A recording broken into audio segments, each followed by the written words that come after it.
Hi, my name is Brad Martin. I'm the founder and CEO of Another Reality Studio, and we develop augmented reality, virtual reality, and web applications. In the architectural industry, there's a few problems or issues that make design difficult between client and architect. One of those problems or issues is that the construction drawings are very hard for the client to visualize. They usually only see 2D floor plans or blueprints and maybe a couple of what they call renderings, which is a visualization of what the space may look like from a specific view. Another thing is that photorealistic renderings take a lot of time and money for people to create.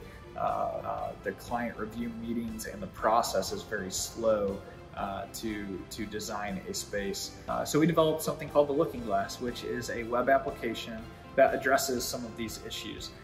So the reason it's a big game changer for the industry is that now anybody can easily explore a realistic virtual walkthrough of the space instead of looking at 2D plans and single images.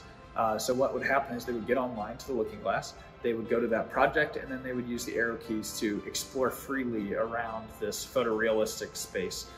The second reason the Looking Glass is very beneficial for architectural projects is that now anybody can get photorealistic renderings with the push of a button.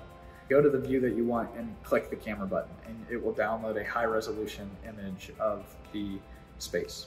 Thirdly, we're building out features and tools in the Looking Glass to help communication between the architect and the client. They can directly communicate with architects and designers within the platform by adding a comment in 3D space. And so they're able to make a note or a comment directly to the 3D location with a visual and address their issue or ask their question. The architect can just submit their drawings through our upload tool, and clients can walk through them immediately. The global visualization and 3D rendering market is huge. It's projected to be $5.63 billion by 2025. The typical architectural proposal already has a line item for rendering, which will cover the cost of the Looking Glass. But more so, we drastically reduce change order and addenda costs, averaging 8 to 14% of the project.